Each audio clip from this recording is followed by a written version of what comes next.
நம்மள செழுமையா கொழுமையா சாப்பிட சத்துள்ளதை சாப்பிட கத்தர் நினைச்சிருக்கிறாரு. ஐயா இந்த சாப்பாட்டுக்கே வண்டி ஓட்டுறது பெருசா இருக்கு ஐயா. எத்தனை நாள் போய் அப்படியே நெய் பாட்டில் எடுத்துட்டு பாத்துட்டு வச்சுட்டு வந்திருக்கேன் தெரியுமா? ஆட்டுக்கறி 1100 ரூபா. எங்க வீட்டு ஆளுகளுக்கெல்லாம் 3 கிலோ 4 கிலோ போட்டதான்.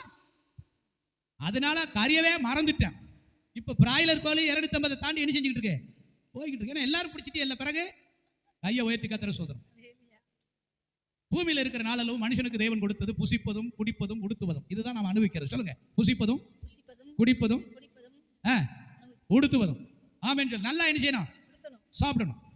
நீங்க சில வசனங்களா வாசிங்க. பிரசங்கி 2:24, பிரசங்கி 5:18. இந்த 2 வசனத்திலையும் பூமியிலே மனிதன் படும் பிரயாசம் எல்லாம் புசித்து குடித்து ஆமென் அவன் பிரயாசத்தின் பலனை அனுபவிப்பதை பார்க்கலாம் அவருக்கு வேறொரு நன்மை இல்லை என்று கண்டேன்.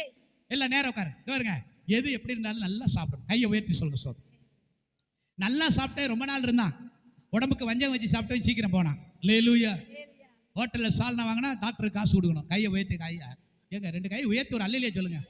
நான் ஒரு பெரிய மெசேஜோட வந்திருக்கேன். சீக்கிரம் எத்தையாவது 2 பேசிட்டு முடிச்சுட்டு போறேன். கர்த்தருக்கு ஸ்தோத்திரம் உண்டாவதாக. அல்லேலூயா அல்லேலூயா.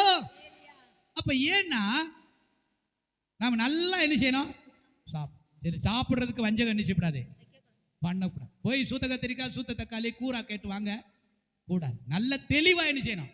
வாங்கணும். இந்த வாரம் போயிட்டு அதே காய் அடுத்த வாரம் என்ன செய்யக்கூடாது. இந்த அம்மா சொல்லு, ஒரே கத்திரிக்காய் ஒரே தக்காளி, அப்புறம் என்னத்தை வாங்க இருக்கிறத நான் வாங்குவேன். அப்புறம் ஒரு நாள் பார்த்தேன், அதுல 3 காய் எடுத்து மொத்தமா போட்டு 1 கிலோ. இங்க அவியல் வைக்கிறதுக்கு முன்னாடி அங்கேயே என்ன செஞ்சிருது. அது மாதிரி வித்தியாசமா என்ன செய்ய. அந்த அம்மா சொல்லு, இந்த அம்மாட்ட தப்பிக்க முடியாது. அதனால நான் இப்ப பிரசவம் பண்ணிட்டேன்னா அந்த அம்மா என்னத்தான் அப்புறம் வாங்கும். வீட்டுல ஒரு குறை இருக்கக்கூடாதுன்னு சொன்னீங்க. ஆமான்னு சொல்லுங்க. இங்கேயும் ஒரு குறை என்ன செய்யக்கூடாது, இருக்கக்கூடாது. ஆகையினால போகும்போது 10 லிஸ்ட் இருக்கும். கடைசியில போன பிறகு போன்ல 10 லிஸ்ட் வரும். நான் பிரசவம் பண்ணியிருக்கேன்ல, டெஸ்ட். கையை உயர்த்துற கர்த்தருக்கு மகிமை உண்டாவதாக. நல்லா கவனிங்க. இந்த உடலுக்கு நம்ம வஞ்சகம் என்ன செய்யக்கூடாது, பண்ணக்கூடாது.